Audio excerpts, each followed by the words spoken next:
By now, you've probably heard my magic wand story. It's a brand that's been part of my personal journey for more than 20 years. But no matter how many times I sing Magic Wand's praises, I'll never be able to fully capture the story of this incredible brand. Well, now journalist and author Kate Sloan just completed a limited audio series documenting the history and impact that Magic Wand has created over the last 56 years. It's called Making Magic. And the series chronicles Magic Wand's incredible brand story through interviews with nearly 40 experts, performers, business owners, educators, and fans.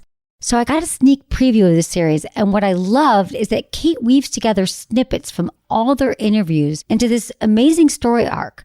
She covers Magic Wand's journey from appliance store massager to its legendary influence on culture and sexual independence, and it's all just fascinating.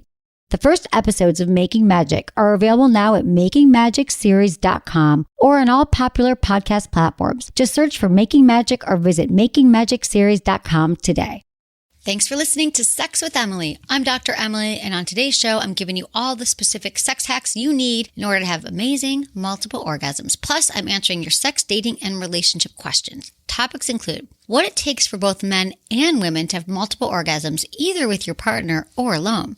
How to move past the constant fear of being slut-shamed after one-night stands and actually enjoy the sex that you're having. Ways you can ease your new girlfriend into the idea of wearing and using a strap-on for the first time, and what it means when someone ghosts you and how to leave it in the past. All this and more. Thanks for listening. Look into his eyes. They're the eyes of a man obsessed by sex. Eyes that mock our sacred institutions. Bedroom eyes, they call them in a bygone day. Hey, Emily, you got a boyfriend? Because my man E here, he just got his heart broken. He thinks you're kind of cute. A girl's gotta have her standards. Oh my. Do women know about shrinkage? Isn't it common knowledge? What do you mean, like laundry? It shrinks? Can we not talk about sex so much? Are you kidding me? Oh my God, I feel so good. Being bad feels pretty good. But you know, Emily's not the kind of girl you just play with. You're listening to Sex with Emily. We're talking about sex, relationships, and everything in between. For more information, check out sexwithemily.com. You can also find us on all social media. It's at Sex with Emily across the board. All right, guys. Hope you enjoy the show. We have your sex hack homework, and that is multiple orgasms. Yes. At least try it out, even if you aren't sure you can do it yet. Yeah. Sorry, I was excited. No, good. You should be. Jamie, I believe that you had your first multiple orgasm. Yes. Working, not in the office, but here, that would have been working awkward. here. I think you definitely a lot of us here. I mean, right? You think it's impossible. You're like, I only have one. I'm done. With one and done. No, you can. It's a skill, and you can learn how to do it. And we're talking about men too. Not as easy for men. We'll explain that in a minute, but why not? Like, we don't even have a refractory period. Men have a refractory period. Women, we can keep going and going and going. Like, your first orgasm is just your first orgasm. That can open up a whole new world to sexual pleasure that you don't even know exists. So once you have the first one, you're gonna be like, oh yeah, that's just it. Like, I'm like that now. I'm like, I don't just have one ever. I'm like, same. I will have 5. 4, like how much time I have. You're counting this down. morning. I had 2. 4, 3. I was busy. So, okay. So here's some tips for women. We will get to men, right? As yes. the men will. Okay. So if you're going for multiples, don't rush it. Just know that you're in for some time. So while you're having yourself aroused, you can. So once you're turning yourself on, you can kind of wait and tease yourself. Keep breathing. Like, breathe. Deep into, like, because the more we breathe deep into our pelvic floor when we're like even masturbating, it circulates your sexual energy, and it will also help with arousal. So breathing deep, and it's also going to help you once you have your first orgasm. You just breathe, and then it can help you have more, even longer O's, more intense orgasms. So if your clitoris that's how you have your first one, which that's very common. If it's too sensitive after one orgasm to keep going, that's okay. You can take a moment and maybe, start to touch yourself in other areas of your body. You can start to touch your nipples. You can start to tease yourself, your inner thighs. Definitely use some lube, because that feels amazing, you guys. Lube feels so great on all those nerve endings. You can just go to your labia. Like, I feel like a lot of women just stop at their clitoris. Like, they're either internal or they go to their clitoris, but they don't think of how the labia is really sensitive. Mm-hmm. So, keep yourself turned on while your clitoris is just kind of taking a little break. Yeah, I honestly only started exploring my labia as of like the last maybe like 4 or 5 months. Oh, okay. And it feels great. Like Yeah. it really does. Because you're just taught that's the pleasure center, and I'm very much like I'm going for it. Right, exactly. I'm not going to mess around anywhere else. That's where all the magic But is. no, it feels 8,000 really nerve endings, good. but that's the clitoral legs is behind the labia. Yes. So there's legs there, but they're not creepy legs. They're like, it sounds weird to say like your clitoris is going to get up and Like walk spider around. legs. Yeah. So play with your labia, and then also you guys do your Kegels when you do them in the middle of sex. You think about your clitoris walking away. Yes. Come back here, clitoris. It's like a cartoon running away, like the French clitoris that Can someone it walk stole. into a guy's hand so he actually knows? Exactly. Exactly. Here's a map. Here's my clitoris. Sorry. No, it's true, you guys. People don't know. They don't know where it is. So it helps to work your Kegel muscles. So those are the ones that are responsible for orgasms. So you can start kind of tensing and relaxing those muscles, like kind of pumping them. And those are the ones, again, that are responsible for orgasm or when you're stopping your flow of urine. Like when you want to stop peeing, like someone's like, those are the muscles. Tense and relax. And that brings more blood flow to that area. And then the deeper sensations will build there. And then you guys keep an open mind. If you think you can't, believe me, you probably can. We've had good success here at this company, in this office, and from our listeners. You've all said, oh my God, it's happened. And so just be patient. And I believe that it's possible for most women to have it. And we also have some great blogs on our site to accompany multiple orgasms because we're going to have to go into the men now. Here's the thing, guys. Your ejaculation does not equal orgasm. So I know, like, it doesn't have to. You can orgasm without ejaculation. This is not as easy for men as it is for women. So I'm just being honest with you. This is not for everyone. It takes a lot of practice. But I know that men do this. I've been with men who can have multiple orgasms without ejaculation, and it's pretty awesome. So doing your Kegels are important for men too, because again, you're strengthening your pelvic floor. So it helps you with orgasmic strength and helps you get more ejaculatory control. I have an iPhone app called Kegel Camp, and you can download it wherever it's only in iPhones. Mm-hmm. Okay, use your prostate. Now listen, if you stimulate your prostate, that's also going to help you have another orgasm. It's not relying on your erection. You can have 1 or 2 of those, have an orgasm from your penis, feel amazing. Edging. Now, the place that you would start is learning to edge, where you're building yourself up to learn more ejaculatory control. So when you're about to go over an orgasm, you kind of bring yourself down, like right before, and you're just edging. And when you start to edge, you can realize that you can start to experience orgasm without actually without ejaculation, but that can take a while. Now, there's also something that's more of like a Taoist practice. The men that I know do this. It's called essentially ejaculation without orgasm, but it's the ways that you do it are essentially that you will breathe deep into it's like a non-ejaculating orgasm. It feels different than regular orgasms, but you really just want to breathe in your pleasure. Like you don't, before you're about to ejaculate, when I'm telling you to edge, before you're about to go over, you just breathe it in, and eventually you can start to breathe in that orgasm through your body where it's circulating the energy from back to front, going back up. That's kind of the Taoist practice of circling it. Now, it's not that easy for men, but it's a practice. So your homework, if you choose to accept it, is to just play with your orgasms this weekend. Yeah. See if you can have 2. See if you can have 3. I think it is possible. Use a toy. That helps. You can have control. And this is also how a lot of men, if you come before you want to, edging is a great practice for you to figure out when you're about to orgasm, so you know when it's going to happen, and then you learn how to tense those muscles so you don't blow your load before you want to. Exactly. I've only been with one person that's capable of that. And it's crazy because you can go forever. Yeah, you literally can.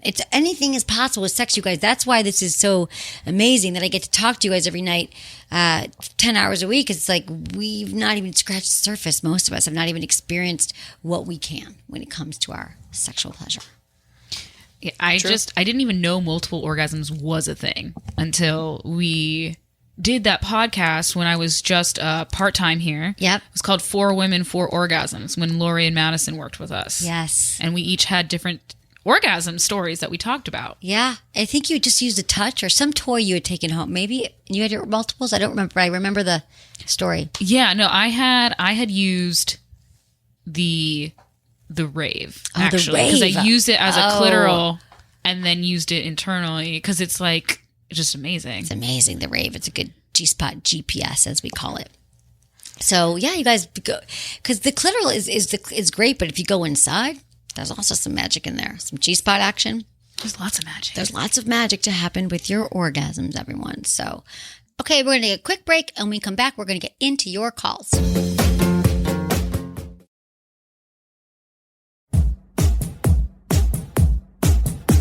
Alrighty, we did get this email in today. Okay. That I thought you could touch upon, Emily. Yes. All right, this came from Katie, who's 20 in Florida. Hi, Emily. I've been a very sexual person always. I've been known to have a one-night stand and friends with benefit relationships. I like to be unattached from my sex partners and have flings, but my only problem is this feeling of guilt I always have. I don't feel as though I've disrespected my body, but I'm in constant fear of being slut-shamed, and it stopped me from enjoying sex. I know slut-shaming is a big topic right now, and I'm a huge feminist, but I need advice on how to deal with being judged by others. I typically don't care what people think, but this is one area in my life that I can't seem to not feel insecure about. Thank you so much. Your podcast has helped me grow. I'm forever thankful for all the sex-positive female warriors out there normalizing female desire and sex positivity. Oh, thank you, Katie. Well, your email just jumped to the top this weekend. We read this and we're like, we got to get in there and help Katie. So I'm so glad that this podcast and listening to the show has helped you. And I think you're right where you need to be. Okay, so you're 20 years old. Now, here's the thing. Here's the thing about guilt and sex.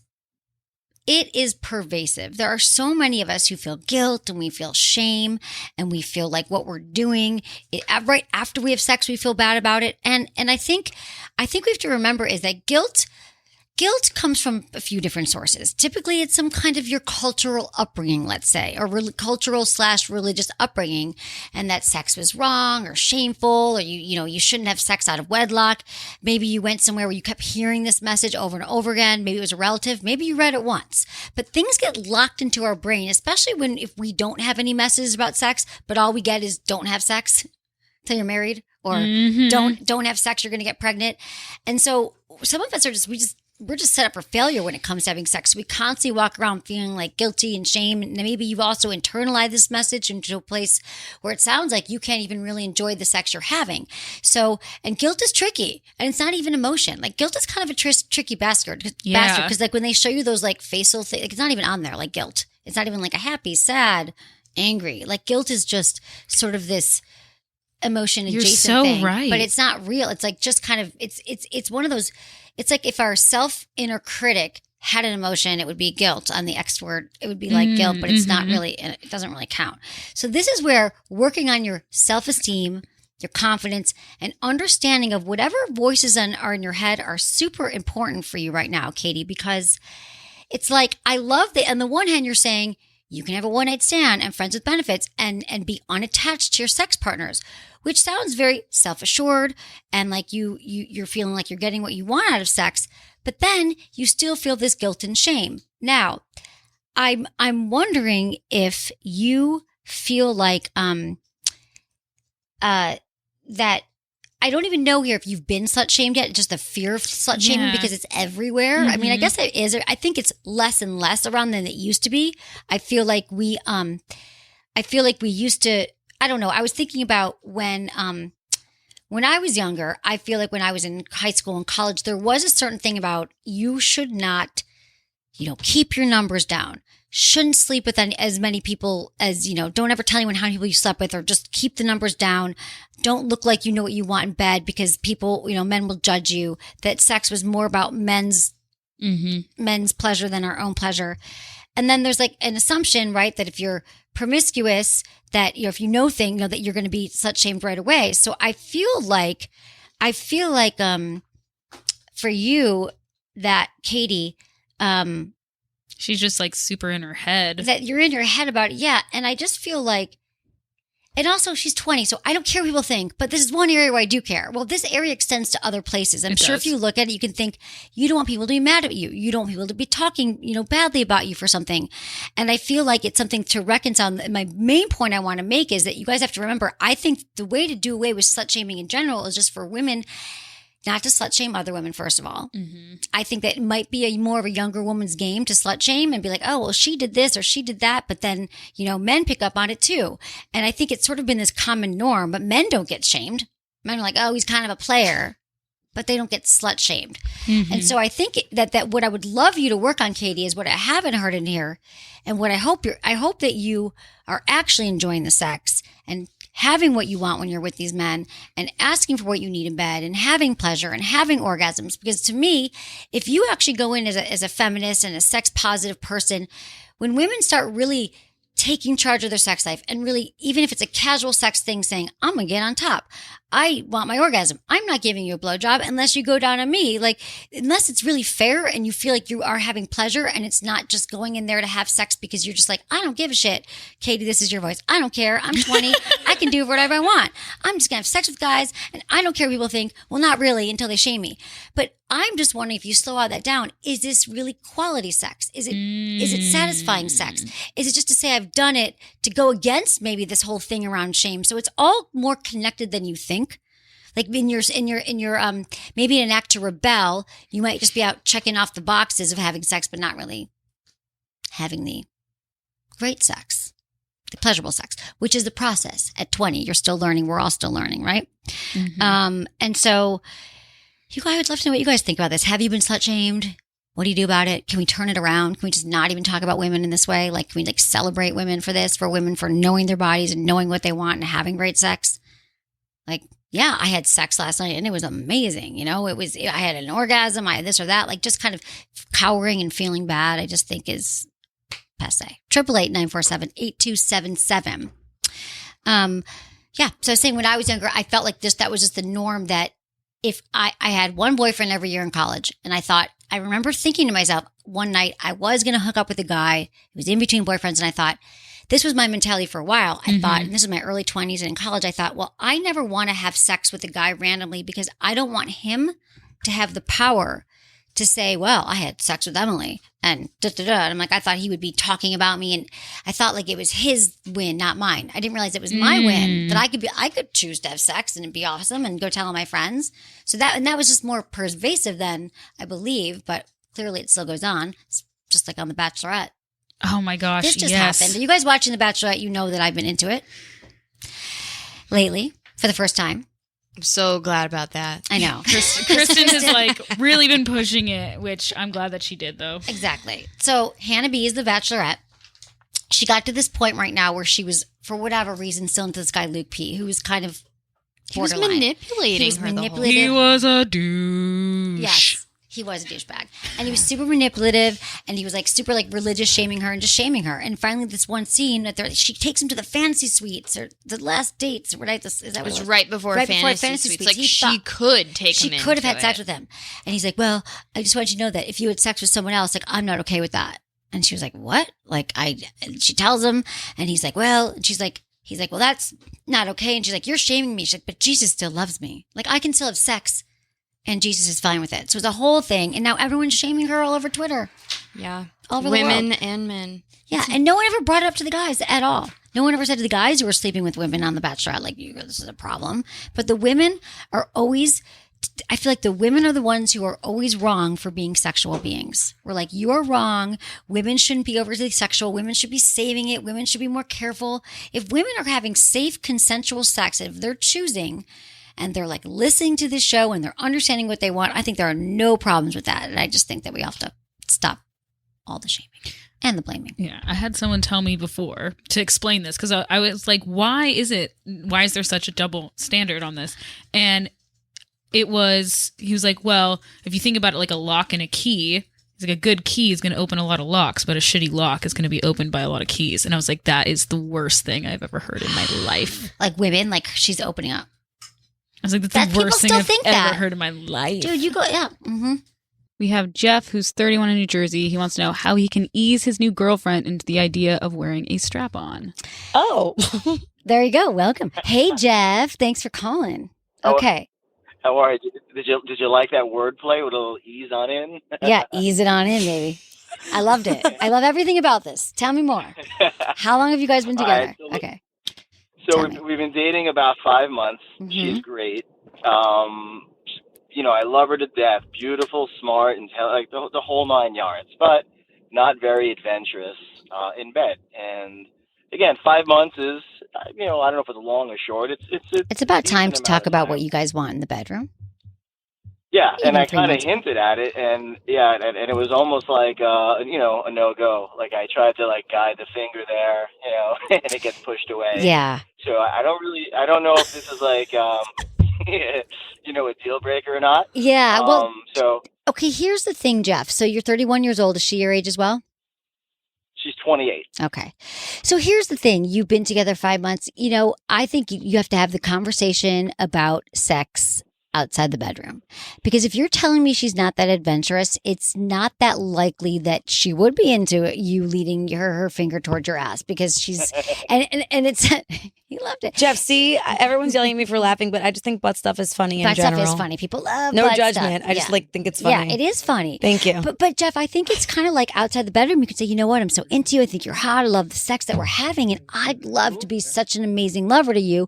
So I want to know, would you be open to figuring out together what we could do to really turn you on, take our sex life, to the take your orgasm to the next level, make it about her pleasure, make it about all that. And then we can kind of ease into, and this is what I would like. But I think the more that you open her up and she starts to feel safe with you, and the only reason she's not adventurous is because she probably has some judgments around sex and being adventurous. It could be her religion or something happened to her, or her friends are judging. We don't know, but she's not opening up yet. Yeah. Or, that's probably it. Or it could just be that, she literally hasn't had enough experience on the planet. So she doesn't even know what's on the menu to be adventurous. So it's a matter of you're going to have to be an educator. Can I ask another question? Okay, Jeff. I'm sorry. So when you guys, I don't know how old you are, but when you were younger and stuff like that, was that something? I've always dated younger women. Not to say that I'm looking to date somebody 10 years older, but you think is it an age thing? The women, or is she maybe still figuring that stuff out at this point? Well, I'd love to say yes. Well, definitely younger women in their 20s, early 20s who've just haven't been having sex as long. There's definitely a learning curve for sure. But I'm telling you, I have women who call me every single night in their 40s, 50s, their 30s who still have not figured it out. Most women are not invested in their pleasure. They're not invested in their sexual health, their sexual wellness, and their pleasure. They don't even know it. So I would like to say it more skews younger, but we hear from people every single day. So, but in this case, it might be that she's 28 years old. She hasn't been in a lot of relationships. And when she has, she was having a straight old missionary in and out guy pounding away at her like a jackhammer. We don't know, but I'm assuming that might have been what's been going down with her. But also I feel like a lot of men are adverse to butt stuff on themselves. And so it's like a conditioning that we adapt. Because there's guys that I've been with who are open about that and want that. And then other guys are very adverse to it, even though they may like it if they tried it. Right. There's a judgment around it. For sure. Because it's gay or whatever, which isn't true. Yeah, no sex acts makes you gay. But she could have been absorbing that information unconsciously as well. Yeah, exactly. Oh, she 100% did. Yeah. She's probably, because you said she's not adventurous. You're 100% right, Stephanie. She probably has never no one's a ever guy wants asked to her figure that. his butt. Is he gay? Yeah. That's so weird, So she probably doesn't really understand it. Every single day on the show, I'm informing people and I'm giving them the information to understand that, a guy's got a prostate. They can have killer orgasms. It does not make you gay. It just makes you smart. Fuck it up. Because you realize, whoa, shit, I can have another kind of orgasm. If I was a dude, I'd be sign me up all the time. So there is a big learning curve for this, Jeff, for sure. All right, we have Tess, who's 20 in New York, and she wants to know what it means when a guy ghosts. Oh, good question. Hey, Tess, thanks for calling. Hi. Hi. Okay, so what happened? Tell me, did you get ghosted? Okay, so I went on a date, 3 dates with this guy. And then we had plans to go out the night after we had been talking about going out with friends. And then the next night, my friend ended up not coming into the city, so I didn't go out. But he never texted me to meet up or anything, but Okay. I didn't want to talk to him because I wasn't going out. And then we just haven't talked since. Right. Well, how long have you known this guy? You went out with him just once or twice? I went out with him 3 times. Okay. Well, technically, I guess 4 times. But I've known him for a month. Okay. Like, we met at a bar. Did you guys have sex? No. Okay. So, was there anything with him that he was like, hey, we should hang out again, and then he just didn't show up? Well, so on Friday night, we were talking about, he was like, are you going out tonight? And I was like, yeah. And I asked him if he was, and he was like, no, I'm really tired. And he was like, oh, if you end up near me, like, you should come over. And I was like, I'm probably not going to. Like, we're not in your neighborhood. And then I was like, well, maybe we could do something tomorrow. And he was like, yeah, like, I'm going to the beach, but tomorrow night could work. Okay. And then I was like, oh, my friend, like, and I might be going out. Do you have any cute friends that you could maybe bring? Like, and we could all go out together. Okay. And he seemed so into that idea. I got it. And he was like, yeah, definitely. Like, I'll look for a cute friend who's in the city. And then so he seemed really into it. Have fun tonight. Okay. Well, here's the thing, Tess. Let me tell you what. I got enough information now. Guys, it doesn't matter why they ghost. Here's the thing. Everyone's ghosting now. And let me tell you, you'll never know. I can never tell you if it's something that you did wrong. I'm not going to tell you that it's anything about yourself, because that's what we do, right? We're like, well, maybe if I had gone out with him, Tess, right? Tell me if this sounds familiar. Like, well, if I had gone out with him last night, maybe he wouldn't have ghosted. Or maybe it was that weird emoji I texted him. Or maybe it's because I didn't have sex with him, he ghosted me. Or maybe he thinks I'm ugly. Maybe he noticed that I didn't shave my legs, right? Like, we do all these things as women. We think it's us and all these things happen. But number one, you're never going to know. And number two, just know that you're 20 years old. It's probably, to be honest, it's summertime. You're in New York. He's probably meeting a bunch of other people, as you should be as well.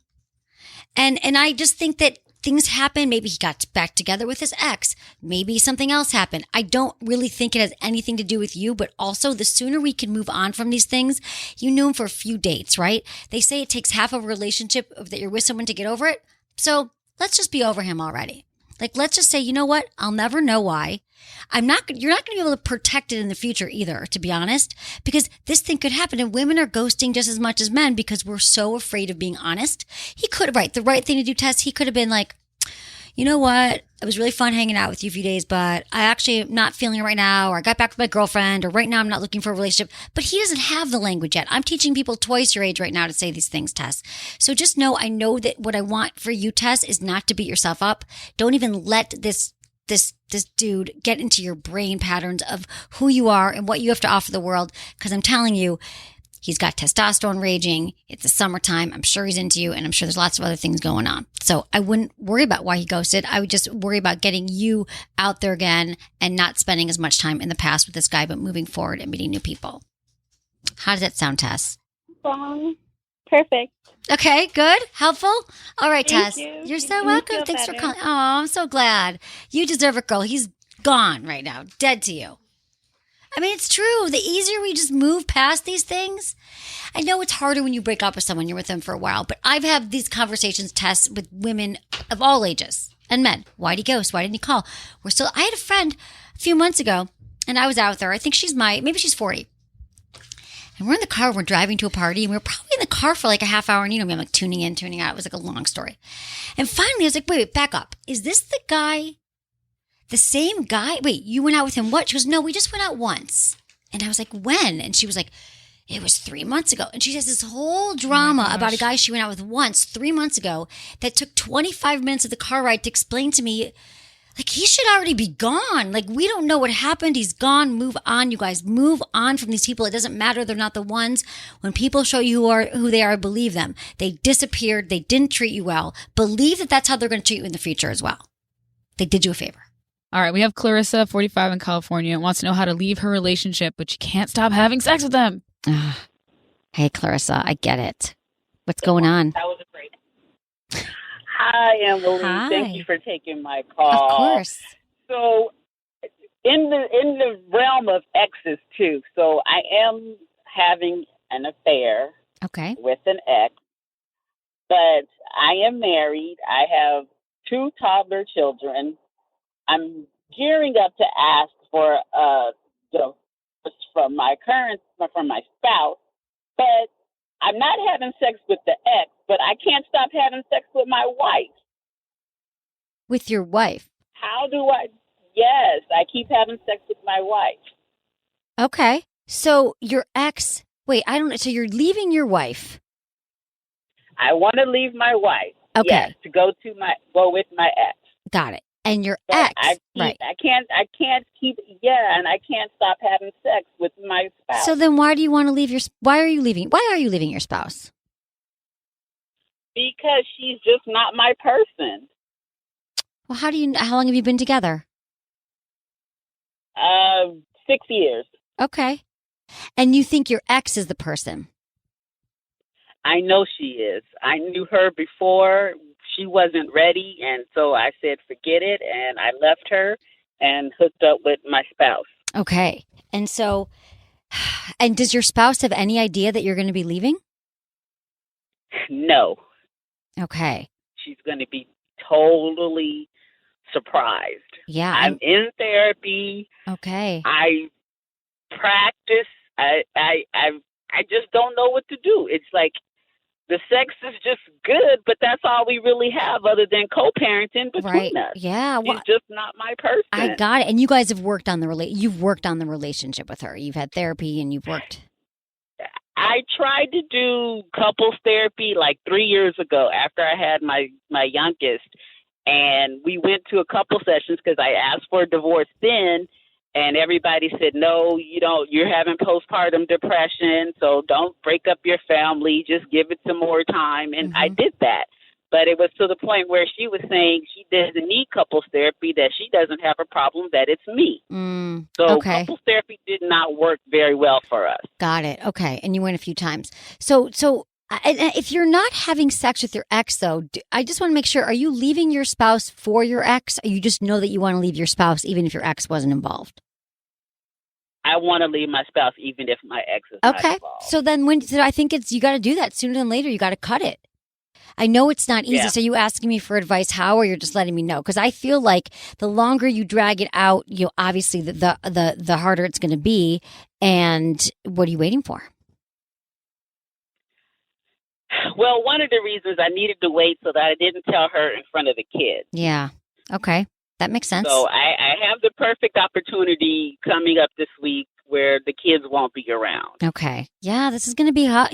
This is not going to be easy, and you're certain. That's why I asked about therapy, because I do believe, even though it sounds like you went once or twice, it didn't work. I just think that couples need to commit to therapy for a few months, going every single week, and then they kind of know a little bit more. But if you're ready to do it, then I think you got to do it and stop having sex and make it. You're doing her a favor as well.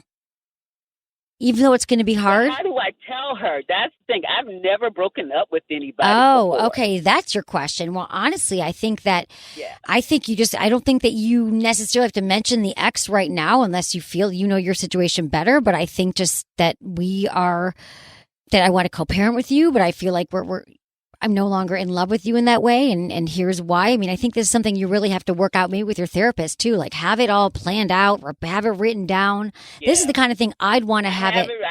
I have some things written down. I would practice. This is the kind of thing you want to get it right. And you want to be truthful. And I think if she asks, is there somebody else? Then I think you got to be honest. So, but I would just practice it. And I think just be strong and make sure certain that it sounds like you're really ready. And so I think you got to do it. What are you waiting for? Just practice and all right, do it. I will do it. Do it. Okay. All right. Keep me posted. Thanks for calling. So much, Emily. You're so welcome. Thanks to my team, Ken, Kristen, Elisa, Michelle, producer Jamie, and Michael. Was it good for you? Email me, feedback@sexwithemily.com.